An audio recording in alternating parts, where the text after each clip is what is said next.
Introduction. People wander our streets not knowing their names, who they are, or where they live. There are people who wake up fluent in a language they didn't know the day before. There are people who appear to have been replaced by imposters. There are people who commit crimes and forget they ever did. There are people who warn their friends about strange entities pursuing them before disappearing without a trace. Nothing about our world is quote-unquote normal. Far from it. What's going on? Instead of answering this question, our elected leaders, doctors, press, and law enforcement dismiss the notion. Nothing to see here, move along, folks, and pay no attention to the man behind the curtain. This book ignores that lazy advice. This book is written to examine famous cases of mental illness, amnesia, dissociative identity disorder, paranoid schizophrenia, and unexplained disappearances, without blinders, without mental reservations, without fear of ridicule, from a fresh perspective, unbiased by modern mainstream dogmas. The press, law enforcement, doctors, and mainstream media routinely ignore and suppress evidence of entity possession, consciousness transfer, government mind control, and psychotronic weapons, preferring to numb victims with ineffective drugs and pat answers.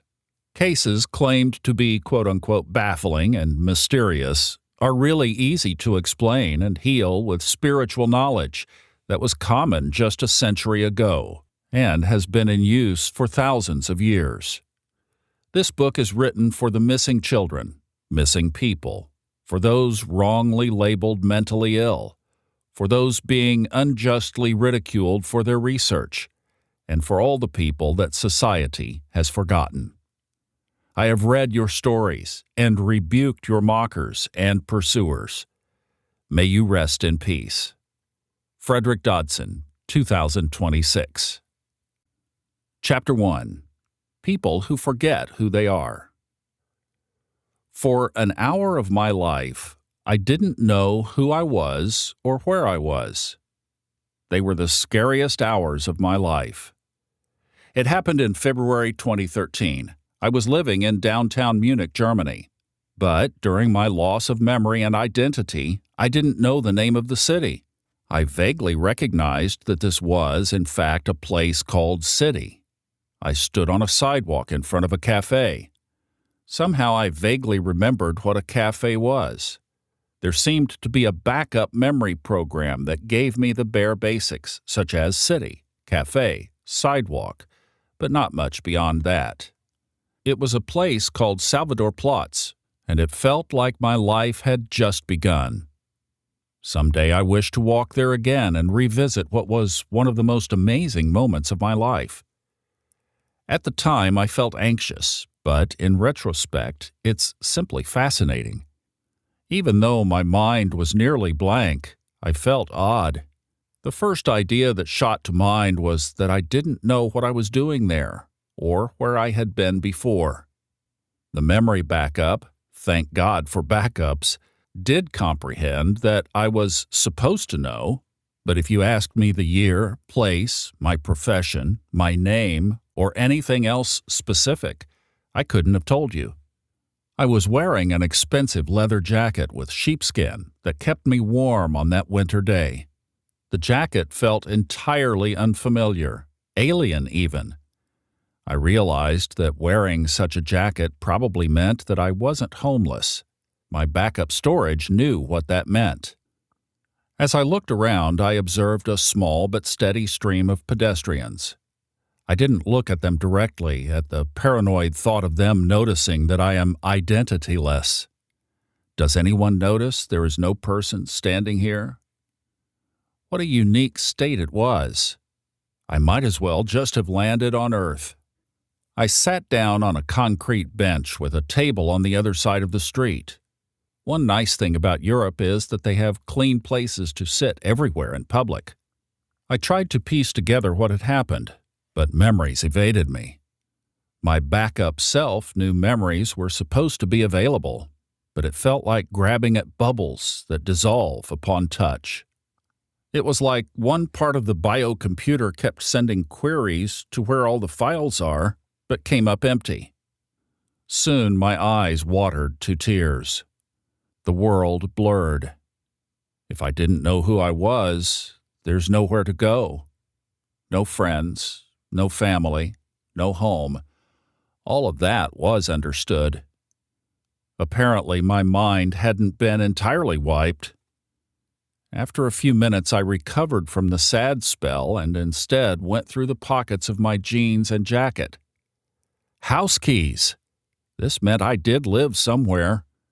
I was unable to think far enough to know that I could go to a police station and get my identity verified. That didn't occur to me. There were coins in my pocket. I had no wallet on me, just those coins. In retrospect, that's odd. I'm not one to leave the house without a wallet. It could have contained some clue as to who I was supposed to be. I blinked more than usual in an attempt to keep focus, because sometimes it felt like I was about to lose consciousness. The scary part was that I felt like losing focus could mean losing the rest of my mind, as if there was an attack on my consciousness, an attempt to erase it all while I was struggling to get it back. I stared over at the cafe for a while. The money might have been enough to get something to eat. I knew eating, and then I even knew that knowing about eating and money was a good sign. I knew something. I must have prior experience on this planet. The thought was, if I eat something, my memory might come back. I stood, hesitating for some time because I wasn't sure how to behave in the cafe. I racked my brain for memories of getting food, but nothing came up. I'll remember what to do when I go in. There was a strange, paranoid sense of not wanting people to notice that I wasn't well and needing to act normal, quote-unquote. Where did this notion come from? Couldn't I have just asked for help? To this day, I don't know. I entered the cafe feeling more unsure than ever before or after. It was all new. The me I had been my entire life simply wasn't there. Then how did I know the basics? I suspect there is a part of the mind in which personal knowledge from life experience is stored, and another part that contains some basics of life given to every soul before they arrive here: tree, money, food. And indeed, both infants and animals appear to just know certain basics without ever having learned them. An infant smiles with pleasure and shakes its head with no when it's done breastfeeding. You know how the meditation teachers always talk about achieving a no-mind state? I'm sure this was not their idea of that. I looked at the prices and then counted the coins I had. Counting seemed difficult. I fumbled the change around and recounted it several times, like in night dreams where you lose the ability to do math. The cashier looked at me as if I were mentally challenged. I pointed at a croissant sandwich. The cashier then simply took some of the money I laid out on the counter, and she gave me back the rest. She realized that I did not know what the amounts meant. The meaning of money was known, but not the exact value of each coin. In retrospect, she probably thought I was a foreigner who didn't know the language. But I did know the language fluently, just not in that moment, because I made my purchase without speaking a word. I left the cafe, slightly uneasy, wondering whether I had aroused suspicion. As I unwrapped the food, I noticed my hands were shaking. I sat back down on the cold concrete bench and ate. That's when I noticed how hungry I was, as if I hadn't eaten in days, even though I would have normally had breakfast.